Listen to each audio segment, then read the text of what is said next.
अपराधियों और आतंकवादियों को जेल में डालने के लिए उन कानूनों का दुरुपयोग करके संघर्ष करने वाले छात्र, नौजवान, शिक्षक, पत्रकार जेल में डाले जा रहे हैं। आप बताओ सही बात है कि नहीं?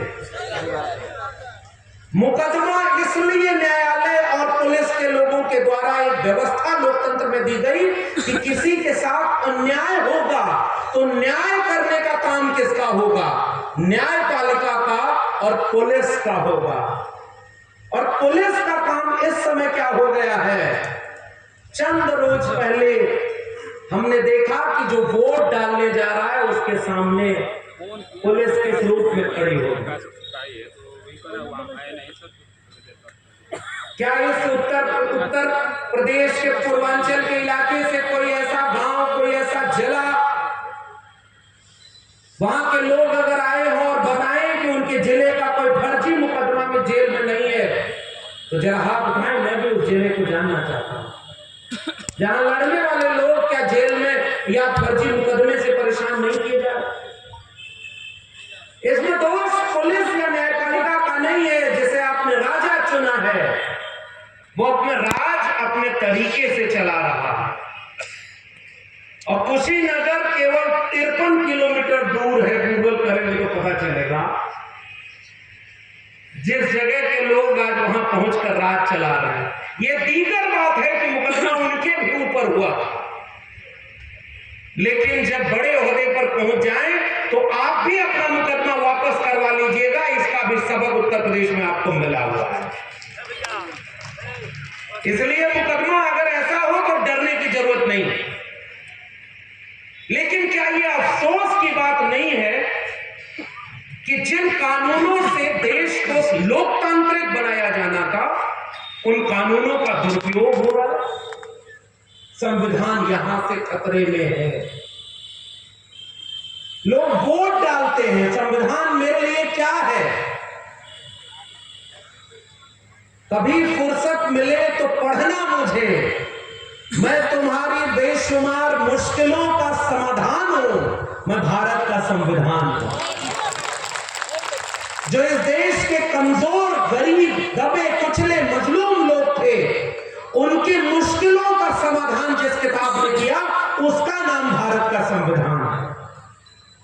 लोग तो उसके पहले भी पैदा होते रहे, लेकिन कुछ लोगों ने तय कर दिया कि अगर आपकी जाति अमुक है तो आप श्रेष्ठ माने जाएंगे, और बाकी जो उत्पादन करने वाले श्रमिक कमेरा लोग हैं वो शूद्र कहे जाएंगे। बाबा साहब डॉक्टर भीमराव अंबेडकर के संविधान ने कहा कि ये जो बंटवारा है, जिसने बांटा है, जिसने अलग किया है, कौन रास्ते पर चलेगा, कौन नहीं चलेगा। जिस तालाब का पानी पशु भी पी सकता था, उस तालाब का पानी कुछ जातियों के लोग मनुष्य होकर भी नहीं पी सकते थे। मूंछ रखने पर मारा जाना, घोड़े चढ़ने पर मारा जाना, खटिया पर नहीं बैठने देना। पूर्वांचल के लोगों, क्या आपसे बेहतर कोई और जानता है क्या कि बराबर की खटिया पर अगर बैठ गए तो सामने से क्या होता था? बड़ा संघर्ष करना पड़ा। बराबर की खटिया अगर किसी ने बिछाई तो उस खटिया बिछाने वाले सबसे बड़े नायक का नाम है डॉक्टर भीमराव अंबेडकर, जिन्होंने कहा कि सब बराबर होंगे, एक व्यक्ति एक वोट और एक वोट की एक कीमत होगी। इसलिए भारत का संविधान सबसे बड़ा संविधान इस देश के लिए माना जाता है। लेकिन वोट डालने ही न दिया जाए तो बताओ क्या समझाने की जरूरत है कि संविधान खतरे में है कि नहीं? सीधी आज की बात करना मेरा मकसद है। कुशीनगर के सम्मानित लोगों, आप हमें बताओ, अगर आप जागरूक न होते तो 5-7 घंटे से इस कार्यक्रम में अपना सारा जरूरी काम छोड़ करके यहां न बैठे होते। आप जागरूक लोग हैं, आप सम्मानित लोग हैं, इसलिए मैं आपका ज्ञान बढ़ाने या नहीं आया हूं। आप जानते हैं कि डॉक्टर अंबेडकर ने अपनी जिंदगी में कितना संघर्ष किया, फूले पेरियार ने कितना संघर्ष किया, जगदेव बाबू से लेकर रामस्वरूप वर्मा ने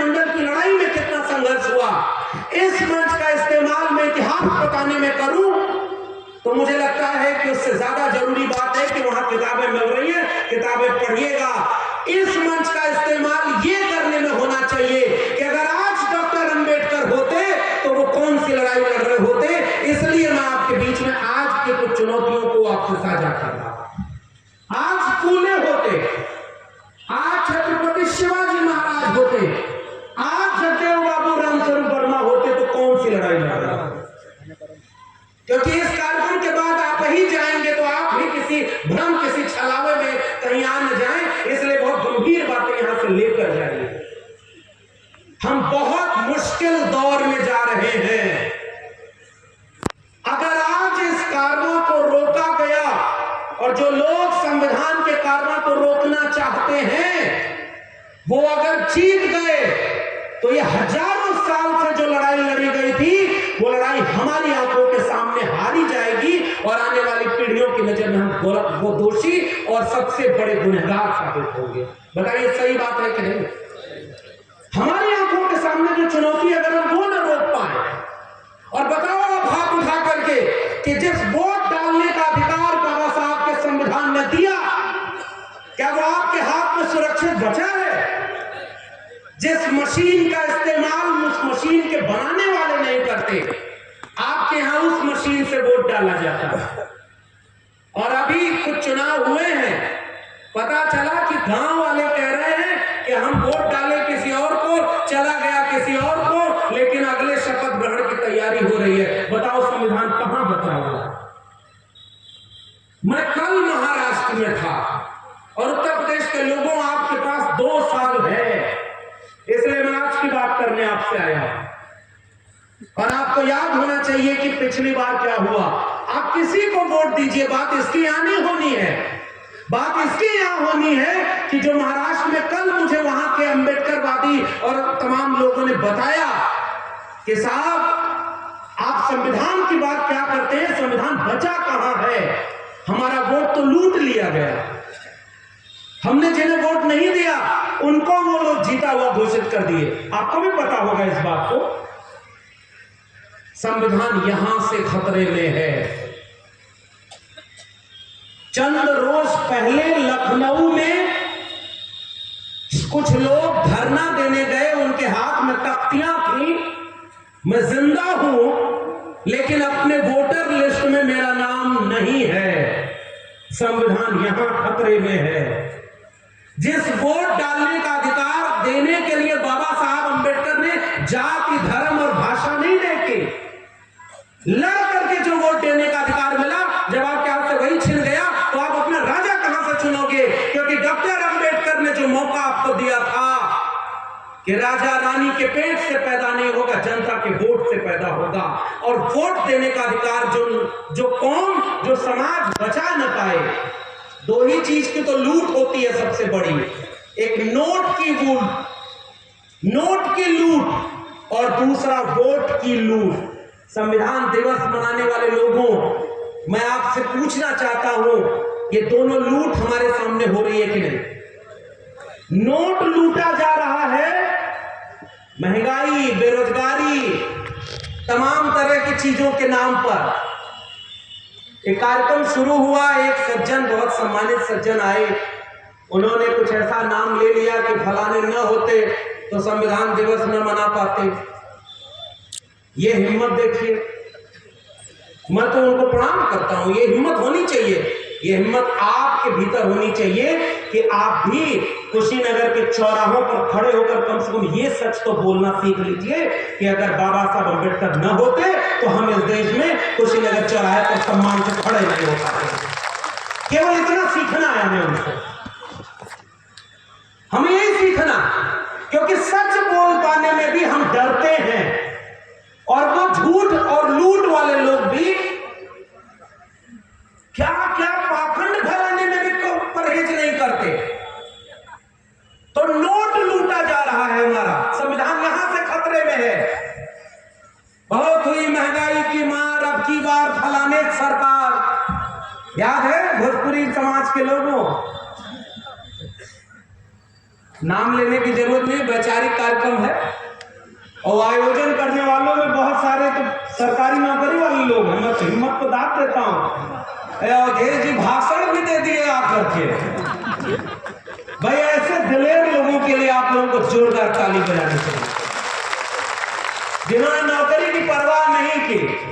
चंद्रभूषण जी बैठे हुए हैं, जब ये नौकरी छोड़े तब मैं नौकरी में था और मैं बहुत दिनों से जानता पढ़ता हूं पुराने लोगों को, मंडल की लड़ाई लड़ने वाले लोग हैं। मुझे लगा कि इतना भावना में नहीं बहना चाहिए, इनको नौकरी करनी चाहिए, उसके साथ समाज का काम होना चाहिए। लेकिन ये नौकरी करने वाला हर शख्स जानता है आज की तारीख में या तो पेट पूजा हो सकती है या समाज पूजा हो सकती है। इसलिए उन्होंने नौकरी छोड़ करके समाज के काम में आगे बढ़ने का काम किया।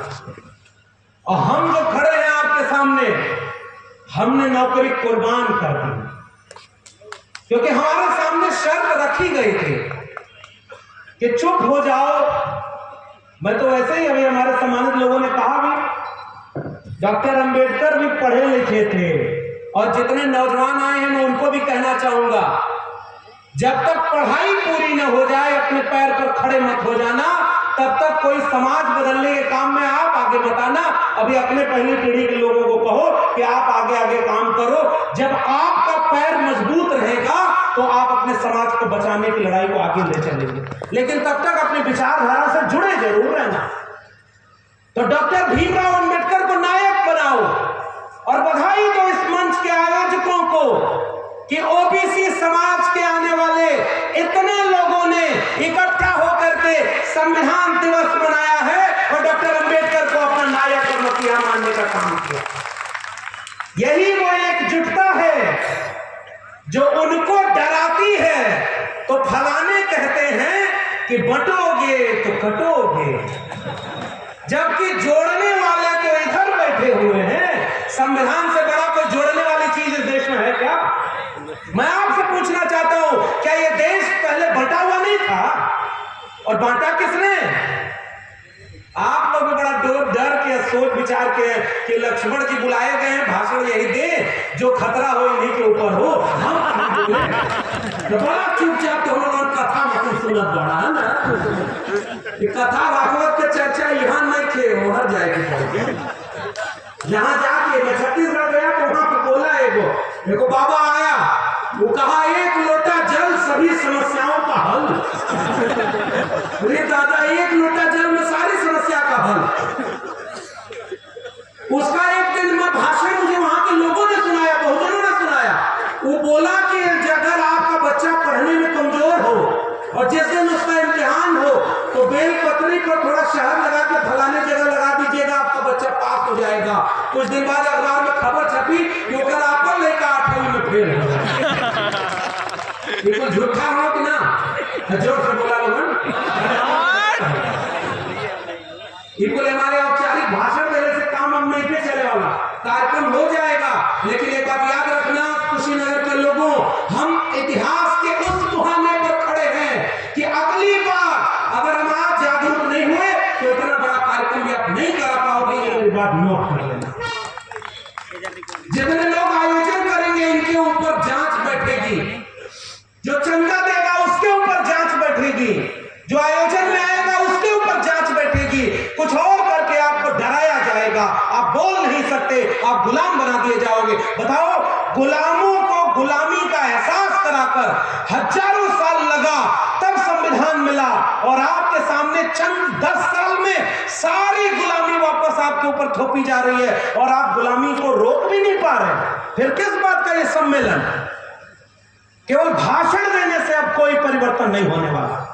अब इस देश को एक क्रांति की जरूरत है, जो बाबा साहब के संविधान को हाथ में लेकर के अब इस देश की सड़कों पर इस देश के खमेरा लोगों की क्रांति होनी चाहिए। और इसलिए मैं कह रहा हूं, उस क्रांति का सबसे बड़ा नायक अगर कोई है तो वो है बाबा साहब डॉक्टर भीमराव अंबेडकर। 32 डिग्रियां लेकर आए थे। और नौजवानों में कहना चाहता हूं, मैं 14 साल प्रोफेसर रहा, इलाहाबाद यूनिवर्सिटी का गोल्ड मेडलिस्ट रहा। हमारे प्रोफेसर ने मुझे इलाहाबाद यूनिवर्सिटी में सामने बोला, और जितना आहिर लोग नहीं है वो लोग समझिए हमारी बात। प्रोफेसर बोला कि अहिरन का लड़का गाय भैंस चराना छोड़कर अगर यूनिवर्सिटी टॉप करने लगे तो हमारा लड़का कुल कहां जाएगा। और वो बोला तब जब इस देश में संविधान लागू था। इसका मतलब इस देश में संविधान लागू हुआ संसद में, सड़क पर तो संविधान लागू करना पड़ा है, थोड़ा हुआ, लेकिन जितना हुआ उसे भी वापस किया जा रहा है।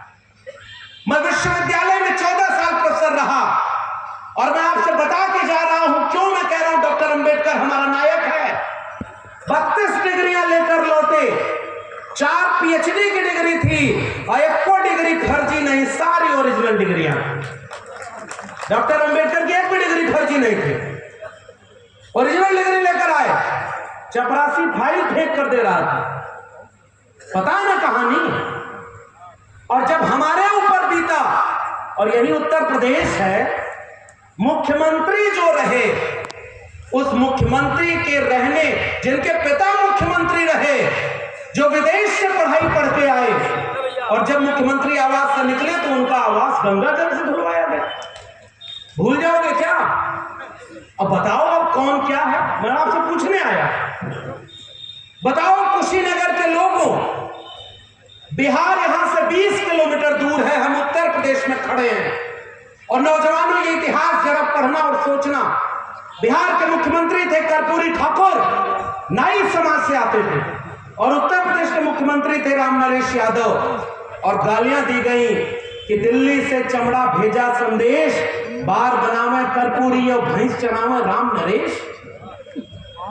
गालियां किसने दी है? बताओ, किसी मुसलमान ने दी थी क्या? किसी दलित ने दी थी क्या? सीधा सवाल मैं आपसे पूछने आया। किसी ने दिया? दलित ने गाली दी? जोर से बोलिए। किसी आदिवासी ने दी? किसी ओबीसी ने बनाई होगी? किसी मुसलमान ने तो नहीं बनाई होगी। अब किसने बनाई? मैं आपके ऊपर छोड़ सकता। समझदार को इशारा काफी। आजकल मैंने भी अपनी भाषा थोड़ी बदल ली है। सारी बात हम क्यों बोले, कुछ आप ही बोलो। सारा खतरा हम क्यों बोल लें? नौकरी छोड़ के अब आपके बीच में खड़े हैं, अब उससे ज्यादा हमसे क्या लोगे। लेकिन एक बात हमारी नौकरी के समय में कह देना चाहता हूं, मेरी किताब यहाँ आई है। अब मेरी किताब है तो मैं कैसे कहूंगी खरीद के पढ़िएगा, आपको मन करे तो पढ़िएगा। लेकिन मेरे सामने संकट आया, पहली पीढ़ी का, यही आजमगढ़ घर है मेरा। इलाहाबाद यूनिवर्सिटी का टॉपर था, दिल्ली यूनिवर्सिटी में 14 साल प्रोफेसर, मुझसे ज्यादा नंबर वाला इंटरव्यू बोर्ड में नहीं कोई था। और जब इंटरव्यू का रिजल्ट बन रहा है तो वहां सामने से आदेश आ रहा है कि लक्ष्मण यादव को नौकरी से निकालना है, किसी और को करना है। तो हमारे उस प्रोफेसर ने कहा, चंद्रभूषण जी ने जिसका जिक्र किया था, उसने कहा कि कोई वजह तो बता दो। उन्होंने कहा ऊपर से आदेश आया है। पहलवा ऊपर से कुछ और आवे, अब कुल आदेश आवाला कि केकर नौकरी लगी केकर ना लगी, के बीएलओ बनावल जाए कि हटावल जाए। नौकरी से निकालने के सामने मुझे पता था कि मेरे साथ ये होना है, क्योंकि आप उनके हाँ में हाँ मिलाते तो आप कुछ भी बन सकते हैं। अगर आप सच की बात बोलेंगे तो आपको कमजोर किया जाएगा, आपकी नौकरी छीनी जाएगी, आपको डराया जाएगा, अकेला किया जाएगा और इतना कमजोर किया जाएगा ताकि आपका समाज भी आपके साथ खड़ा न हो पाए। मैं तो शुक्रिया अदा करूंगा इस समाज के लोगों का कि मेरी हिम्मत के साथ खड़े हुए, और मैंने केवल इतनी हिम्मत दिखाई कि जुल्म के साए में लब खोलेगा कौन, और हम भी चुप रहे तो फिर बोलेगा कौन। ये नौकरी किसकी वजह से मिली थी? बाबा साहब के संविधान की वजह से मिली थी। अगर संविधान ही नहीं बचेगा तो हम अपनी नौकरी बचाकर कहां जाएंगे और किसको मुंह दिखाएंगे? इसलिए हमारी लड़ाई और इस साझा मंच की लड़ाई संविधान को बचाने की लड़ाई है। इसलिए मैं बहुत वक्त लेने के बजाय आज जो चुनौती आपके सामने है केवल वो आपसे कह रहा हूं। अभी बताया चंद्रभूषण जी ने, हमारे पूर्व के वक्ता ने, कुशवाहा जी ने बताया, अभी आर.एस. पटेल साहब ने वर्तमान की चुनौती पर भी बता दिया। बहन निर्देश ने जब अपनी बात कही तो पाखंड अंधविश्वास से बचने की भी कहा कि आजकल कुछ बाबा नया नया घूमत हो, और जब हम बाबा कहते हैं तो बड़ा ध्यान से समझिएगा, हमारा टिप्पणी किसी और के ऊपर नहीं है। क्या बोल रहे हैं? खुलेआम बोल रहे हैं कि इस देश को हिंदू राष्ट्र बनाना है। ये बताइए कि इस देश के संविधान में कहीं भी लिखा है कि वो एक धर्म का राष्ट्र होगा? आपसे पूछ रहा हूं, जोर से बताइए। आपने अभी संविधान की प्रस्तावना का पाठ किया, उसमें क्या लिखा है? सेकुलर डेमोक्रेटिक कंट्री है ये, धर्म निरपेक्ष है, पंथ निरपेक्ष है। और आजकल सबको बाबाओं को काम पे ड्यूटी पे लगा दिया गया है कि वो खतरे में है, जाओ इनको जोड़ो और इसको राष्ट्र बनाना है। मैं आपसे कहने आया हूं कि इस देश में कोई खतरे में नहीं है। अगर खतरे में है तो भारत का संविधान खतरे में है, इसीलिए इसको बचाने की जरूरत है। आप और हम कैसे इस खतरे को समझेंगे, ये आखिरी बात कह के आपसे विदा लूंगा। हमारी जिम्मेदारी क्या है? हमारी जिम्मेदारी यह है, झूठ, लूट और फूट की राजनीति को पकड़े, समझे और उससे अपने बच्चों के आने वाले भविष्य को बर्बाद होने से बचाएं। झूठ सबसे बड़ा क्या? एक झूठ वो जो हजारों साल से बोला जा रहा है। जब संविधान आया तो उस झूठ पर मुझे कहने की कोई जरूरत नहीं है, पहले के लोगों ने उसमें बोल दिया। लेकिन 10 साल पहले, 5 साल पहले भी तो झूठ बोले गए। 2 करोड़ रोजगार, 15 लाख, समझदार को इशारा काफी।